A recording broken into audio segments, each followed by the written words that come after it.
if you want him, give us an offer. And if this offer that I've seen in the media is 110 million euro, forget it. That is just a Spielchen. That's just a game. You're just playing a game on Leverkusen. I won't accept that. So to be continued. Let's put it this way.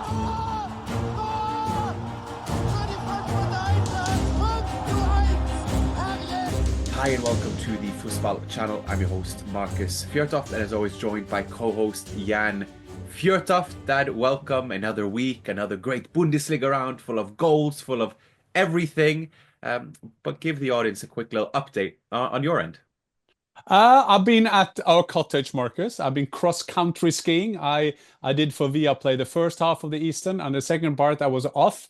But as I've said before, when you're off, there are so many football games, and being all the Bundesliga games, of course, following the Premier League and even the Norwegian League, second league of Norwegian League yesterday. And this week I started with Monday, Tuesday, Wednesday, as we are recording this Tuesday afternoon. I am going to do Manchester City, Aston Villa, and tomorrow Arsenal, Crystal Palace. So busy days, but it could be worse for an entrepreneur. That was nothing to do, so I guess we go on. But a great Bundesliga weekend, Marcus. And I must say, just say it beforehand, I'm very impressed by Bayern Munich. Coming down from that knockout in the Champions League, having the target to go all the way, play the Champions League at home. And you could say, if it wasn't for some silly mistakes or those 3 horror minutes, they could have knocked Inter out and still managed to just go to Heidenheim, do a professional job, winning 4-0 and more or less deciding the championship. And if you have a look at the table now, if they beat Mainz and Leverkusen not winning, they are champions. So very impressed by Bayern. Yeah, and I think it's important to put in that disclaimer, right? Because our last episode was whether Bayern's season was a success and failure. And that without revisiting everything we discussed there, it was the case of what's it like for Bayern historically, and what's it like for Kompany and the role and the job that he's done at Bayern. And the fact of the matter is, they are equal on points as to where they were last season. By all means, a very poor season, third in the league, 72 points, but 4 games before the end of the season, they've equaled that points tally.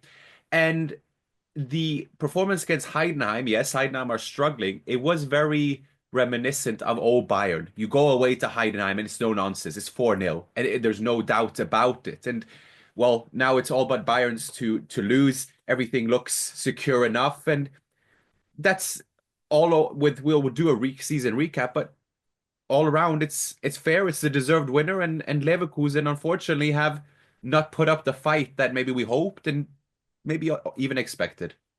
Well, we're going to discuss different things around Leverkusen in this episode, but we'll go closer into to Leverkusen in the next episode, when maybe the championship, the title, the Schale is decided. But yes, you're right.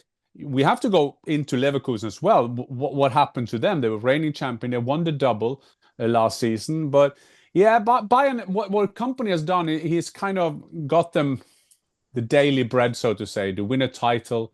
I saw there was a story now just before I came on, Marcus. I was reading in Kicker, and they used Roar Strand, who played for Rosenborg, Norwegian, played for Rosenborg back in the days. He has won the title for Rosenborg 16 times, 1-6. And they were talking in that sense of Harry Kane, who's never won a championship. So I love to see him winning that. But there is a small thing now when you see the top teams, they use the speed of success, or they used to succeed also when they're not winning. They just use that speed to do well in the league. As Aston Villa, disappointment, although they played good against PSG, coming back, beating Newcastle. Bayern do the same, going to Heidenheim, winning 4-0. That is a great skill to have. And then you have the opposite, although Nottingham Forest beat Tottenham yesterday. Well, to be fair, everybody beat Tottenham except Eintracht Frankfurt, has to be said. Sorry about that, my Adler Freunde.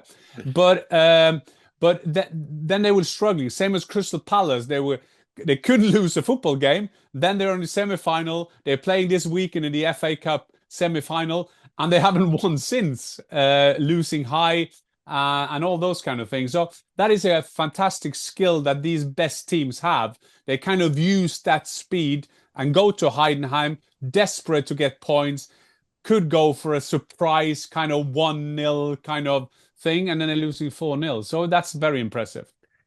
Yeah, and it is impressive because on the other hand, a Leverkusen team that went out to the Champions League, then they went out to the Cup, and it's just not spiraled per se, but it's been the same rut that they found themselves in. And now that we get to the end of the season, Dad, the inevitable discussions about the summer, about what will follow, about the future of arguably two of their most important contributors in their coach, Xabi Alonso, and Florian Wirtz. And it seems like Leverkusen are fending off attacks from all sides now in terms of Xabi Alonso at Real Madrid, Florian Wirtz, Real Madrid, Manchester City, Bayern. And Leverkusen did find themselves in Madrid. Rolfes and Carro found themselves in Madrid, but not for the reason you might suspect. They were there for one of the football awards, but he was then speaking to the media. And Carlo is not so happy with Bayern, is he, Dad? Now, what is great with Carro, what is great with Bayer Leverkusen is they're a very open club.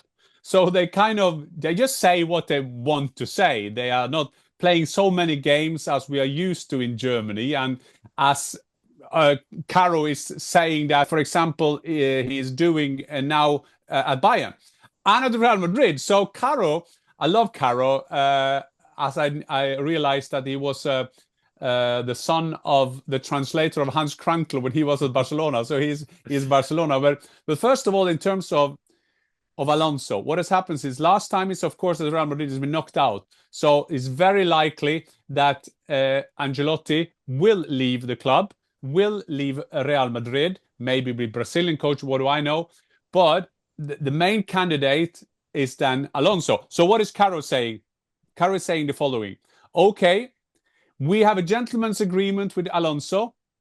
Fair enough. They shook hands and they know what they're grateful with the job he has done. Wow, they won the league. So that makes sense. He's then asked, but what will you do if they come for him? And what do you think the chances are that you will lose Alonso? I think it's 50-50. Fair enough to say that. Mm-hmm. No play, no games. But then he adds, which is right, from his perspective, yes, we can have a gentleman's agreement. We can do a 50-50 in terms of chances. But Real Madrid got to have to say what they want to do. Why is that important? That's important because Leverkusen got a plan. What should Leverkusen do? Who should they go for? Should they go for the same kind of coach that they've had in Alonso? Maybe Fabregas, your friend Fabregas that you interview, Marcus? Is that kind of type? Will they go for a guy who is an interim just to save them for now? There could be a Roger Schmidt or whatever that are available. Mind you, Leipzig is looking for a coach as well. So that could be a competition. That is fair enough what he says to Real Madrid. Real Madrid, of course, this weekend playing Copa del Rey against Barcelona. So there's no chance nothing will happen before that weekend. But we'll see next week. Maybe Ancelotti will end then with a win. And he will say, that's it. I will end after the summer. And just to be for the record, Carlo has said we need an answer within the next few weeks, meaning the next few weeks being before the end of the season. He's made that clear that we need some sort of closure when it comes to the coaching situation. Absolutely, because Carro's thing is not about the strategy of Real Madrid, that is of Leverkusen. So there will be consequences if that's happening. And I will think that Alonso will think the same. He needs his future to be sorted as well. We know there is another legend, Raúl, who is kind of in the court of the club. So there are different. Zinedine Zidane, could he come back for another stint?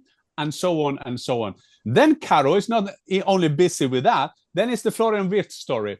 A lot of people think that if Alonso go to Real Madrid, there's a chance that he will go to Real Madrid.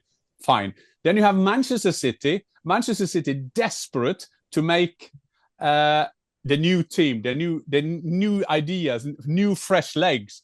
Mind you, Marcus, you saw that my interview with Kevin De Bruyne went viral after I asked him, so you could stay in England? And he was honest and say, I will look at any project.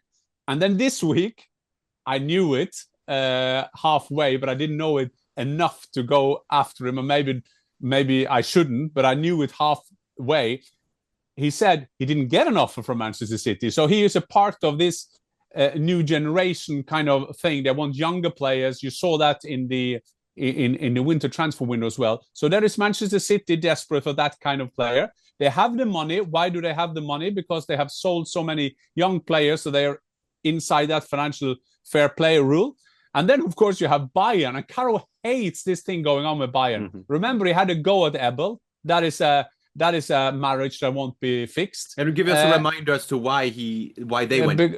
Yeah, because he said he started with Ta, and this Ta thing that they agreed more or less on a fee, and they had a replacement for him lined up, Bayer Leverkusen, and then there are different. I at least two stories and two sides of this story. But then Carro said, I will never negotiate with Ebel again. And he said it in a local kind of channel. And he said, I didn't know. No, he was with some fans, he was. And he said, I didn't know that this would be quoted. Yeah, right. And now, of course, it's the same with Florian Wirtz, because Bayern, very prolific, is publishing the dream of Florian Wirtz. Karl-Heinz Rummenigge is doing it. Uli Hoeneß is doing it. Christoph Freund and Max Ebel are wise enough to say nothing. But then Carro says to them, if you want him, give us an offer. And if this offer that I've seen in the media is 110 million euro, forget it. That is just a Spielchen. That's just a game. You're just playing a game on Leverkusen. I won't accept that. So to be continued. Let's put it this way. But how do you see? Do you think he's biting, or is it just because this has been Bayern all the time? Bayern, we talk about the FC Hollywood, whatnot, but that is part of the show. It's also part of the mind games and the timing of when you announce their interests and stuff. That is Bayern being Bayern, isn't it? Absolutely, a good point. And they've done this all the time. A quick reminder of what Bayern have been criticized for doing over the decades is that they do tap up the teams that is kind of challenging them. But they can do that, Marcus, because they got the money. So they got the power. They got the attraction of a big club. And that is the big difference. And I have to remind people all the time on that, because that is a big thing between people going from Manchester United to Liverpool to Manchester United. That don't happen like straight. They can come back like Michael Owen. They can go some directions around and come back. But in Germany, the dream for a lot of players is to play for Bayern. Manuel Neuer, Schalke, very criticized at the beginning. The Bayern fans didn't want him because he came from Schalke, and so on. So they've done it. They did it with Werder Bremen, Andy Herzog, Mario Batzler, Thorsten Frings. They did that with Dortmund, with Hummels, with Götze. But they do that all the time. Yeah, it's worth saying that some of the players we are mentioning here, there's two sides to it, obviously, is that it has been a record of Bayern doing that, and then less so the case as of the recent years. That's important to but note. Recent years, yes, important to note. Two things that is important to note. First of all, that is Bayern's right. Bayern should do that. Bayern have not got their money from oil and gas. They have got their money because they've earned it, because they have a great brand, great success, absolutely 100% right. Remember when they tried to get Erling Haaland when they had Lewandowski, they denied it. But I always said, when I was on the shows, Marcus, I always said that's the right. They should go for every German football player that is good to make them improve, because the standard of Bayern Munich is to win the Champions League. So that's 100% fair by them. And I can do understand that it's a dream to play with Bayern. The only thing, Marcus, when you said there haven't been the recent years, remember they took Julian Nagelsmann from Leipzig. So they took players from Leipzig as well, took them to so they kind of... Yeah, no, it's fair. But Leipzig and Oliver Minslav, I think he will admit that was a mistake to let him go, because they didn't have to. But they let him go, I think, for apparently 25 million euro. So, but the big thing now is that they try to say they don't have the big money now. And that is fair, because the prices have increased. They have extended a lot of contracts. And by all standards, the Bayern players have paid a lot of money, 20 million euro. There is a 5, 6, 7 players on 20 million euro. There's not many top players who have that wages, even in England. Well, the top notches have it, but in average, that's a lot. And it's a lot for a club that is owned by the fans, the majority, So there is a lot of challenges for Bayern, and that's why it's so interesting to follow Bayern, because they are a kind of the measure of the temperature in German football. But Carro is having none of it, and he tried to attack, and I like that. I like that Bayern have their style, and there are other clubs that, well, they look after their rights, and I like that. And we will look to speak more about Leverkusen's situation because there is the potential of a significant enough squad upheaval. But we are working on a guest to do that, and he's a pretty good guest to have, and as informed as you get on the matter. Moving on, Dad, and because we could speak about this infinitely, but in terms of yes, the title race might be settled, but as far as the European race, the relegation battle is concerned, far from settled at that. I'm just looking at the table here in front of me, and if we go from top to down, we have to mention Eintracht Frankfurt. Played 0-0 against Augsburg. Augsburg, I think they're third in the form table in the Rückrunde, still in the fight for European spots. And then Eintracht with a 4-point cushion to RB Leipzig. 5 points. I saw that. Sorry, 3 point RB Leipzig, 4 points to Freiburg in fifth. Surely that's enough for them to secure Champions League. Well, first of all, I big say game. that I'm projecting it. Surely. Yeah. The big game on Saturday, of course. Eintracht Frankfurt was against RB Leipzig. I saw that game of Augsburg and Frankfurt. I saw that. I followed the whole game, and it was great to see Eintracht just went there, did a proper job, as you were saying. Two good goalkeepers. Santos, the goalkeeper, did his cruciate, so he will be out for a while. But Kevin Trapp came back and played magnificent. At the end, he had a super save just a few minutes before the end. Augsburg hit the post, must have been said as well. But there were chances both ways. 0-0 was not a fair result, but I think a point each was fair. And I think that Eintracht, when you saw the other result, Leipzig playing 1-1 against Kiel. And they were terrible. Or not terrible, but they were very poor. Let's put it that way. They were very poor. Mainz not coming over a 2-2 against Wolfsburg. Now, of course, Mainz playing in Munich. Historically, Mainz have got some results, or at least Mainz Bayern is always a tricky game. I guess that's because of the history with Klopp and with Tuchel being at the helmet at Mainz. Then slowly Dortmund, Marcus, 45 points now. They're getting closer. There are 4 points with 4 games to go away from a Champions League place. Also impressive by Dortmund. So we just have to look behind there. And then Freiburg, of course. Freiburg is still around, but Eintracht, as it stands, 4 rounds before the end, 4 points ahead, and a better goal difference. So that means 5 points. So I got a feeling a win against Leipzig, then we're there. But we never know, because this is very, very tight. As you see now, with Leipzig can't even beat Holstein Kiel. A couple of thoughts. One being, you mentioned Santos. Santos internally at Eintracht, and correct me if I'm wrong, but it was very much understood that he was going to be Eintracht's number one, following some strong performances in Europe and what have you. Then he tears his cruciate ligament. Then Trapp is in. He is the captain. Now he's number one, and he's about to extend a contract in which, if he reaches 25 games, I believe, he extends it until 2027 season. A good example of how quickly football changes is the 2026 World Cup. Does Trapp have an outside chance then? What have you? But so is football. To Dortmund, I mean, Dortmund looked all but chanceless in terms of getting at least top 4. You're thinking, okay, European football. Now very much in the chance. And this is not a Dortmund of old, Dad, in terms of how convincing or how good of a team they are. But they seem to have a bit more momentum under Kovac, confidence from playing Barcelona, and against a Gladbach team that were in around them and are by all means had a pretty decent season. It was a big win for them. And then lastly, as you say, Mainz and Freiburg. The only thing we say about Mainz, could extend it even Freiburg, is would their squad be able to handle even a Champions League? And especially for Mainz, getting European spots, if you looked ahead of this season, would have been a fantastic success. And then you obviously have, if we're going at it for these European spots, Bremen as well, who beat Bochum late on. So who knows? Maybe we can find Bremen in European spots as well, and which would be a welcome throwback, I guess, as such. Yeah, I must say that it's both in England and in the German Bundesliga. It's all about the Champions League places. That is the big thing in England now. Unbelievable. And when people listen to this, there is a decisive game between Manchester City, Aston Villa. They know the results of that.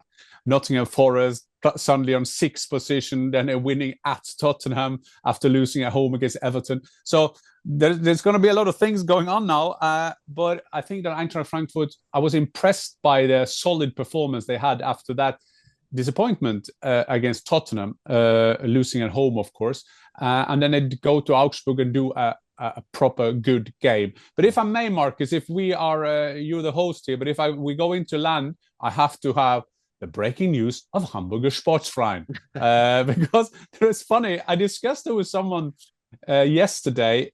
There are some teams we follow. I mean, obviously, I follow the teams that you've played for. I follow the teams that I played for. Some favorites I do have because from when I was a kid. And you follow teams where, like, for example, Solskjaer will be at Besiktas. I will follow the Besiktas result. I will always follow where Norwegians are, so to say. But I always follow Hamburg Sportsverein. And I'm not following Hamburger Sportsverein because I got some feelings for them, but they were a fantastic team when I kind of went into football when I was 10, 12, and I did understand the different things. They had great players like Kevin Keegan, Manny Kals, Horst Rubic, Felix Magath, winning the Champions League, European Cup as it was known at that time. So this is now the end of the season. I've said it all along. This is a team that never want to get promoted. So now they're in a position that they're doing fine. They were leading the table. And they going to Schalke, which is a good game. Schalke, Hamburger Sportsverein, that should be a Bundesliga, big game, great stadium. So in the third minute, Schalke, red card. So it means that Hamburger Sportsverein going to play for 87 minutes with one player more. So 15 minutes, 1-0 Schalke, of course. Okay, but to be fair to them, and I follow this on the live update, to be fair to them, they go 2-1 up. So I think, well, I got to look at this game. They're 2-1 up and one man more on the pitch. So you think they should be okay now. Of course, Schalke then got an equalizer at the end. So there was a 2-2. Having said that, there's 4 games to go now. And I got the table up because I did it last time as well, Marcus. But I think we should have an eye on that because they now... Köln got 54 points. Yeah. Hamburger Sportsverein got 53. That is a 2 going up. So they got 4 points now ahead of Magdeburg. Magdeburg and traditional East German side. Then you have Elversberg, Paderborn, and Düsseldorf quite close to them. But 4 points and a better goal difference. 4 games to go. 4 games to go. This is one to watch. We're gonna have a special because everybody knows that Hamburger Sportsverein will be third and then they will lose the playoff. I just hope for the Hamburger Sportsverein fans. Sorry, this is a bit nerdy about the second league in Bundesliga, but we have to follow HSV. And the Bundesliga would be made richer for it with the likes of a Köln and Hamburg as well as part of that. Also worth mentioning the fact that, well, obviously the 4-4 game made history in terms of the most outstanding first half between Union Berlin and Stuttgart. 4-4. Never has there been a first half in the Bundesliga like it. Quite literally, there has never 8 been. goals! Incredible. And some fantastic goals at that. You had Unda back on the score sheet. You have Kjørfeldt with the long distance shot. It was incredible. And then it settled down in the second half. But 4-4, incredible. And they've picked themselves up under Baumgart. And then we have to also say St. Pauli. St. Pauli, 30 points, 30 games. Lost Hörsler pretty late on to Brighton. Alexander Blessin has come in from Union Saint-Gilloise.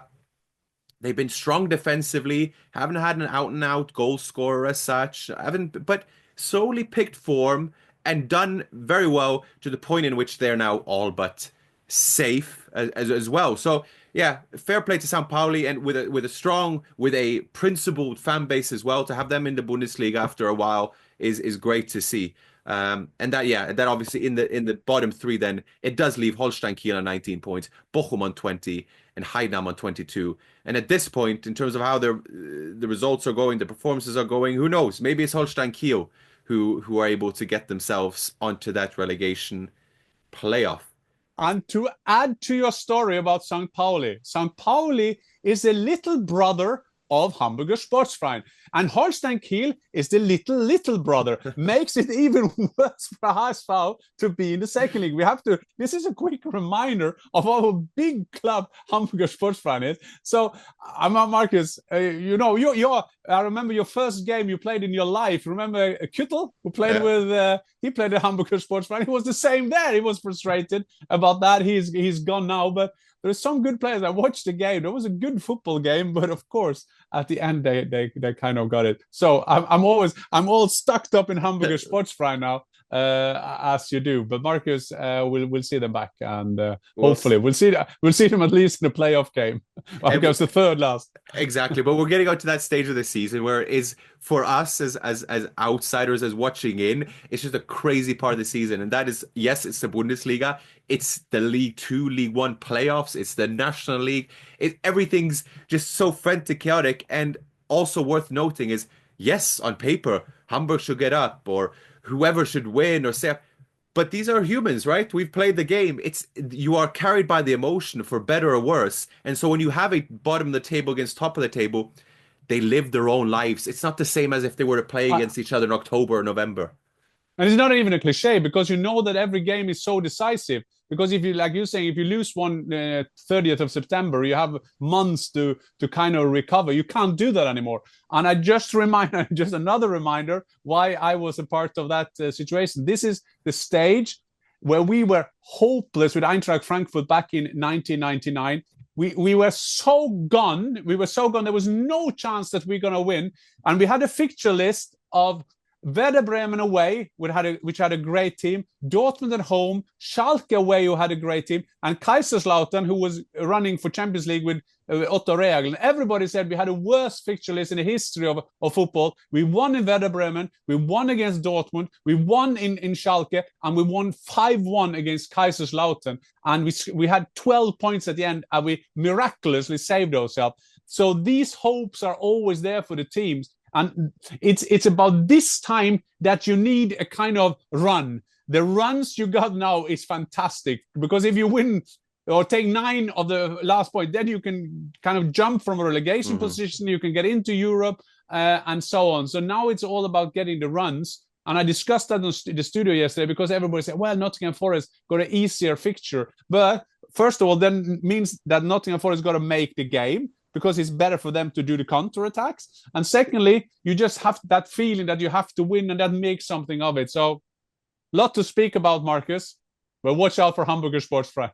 Watch out. Another reminder, the 5th reminder of the day. But for now, Dan, we will catch up very soon as we get into this last month or few weeks of the Bundesliga. What a time to be alive as a football fan, as a Bundesliga fan.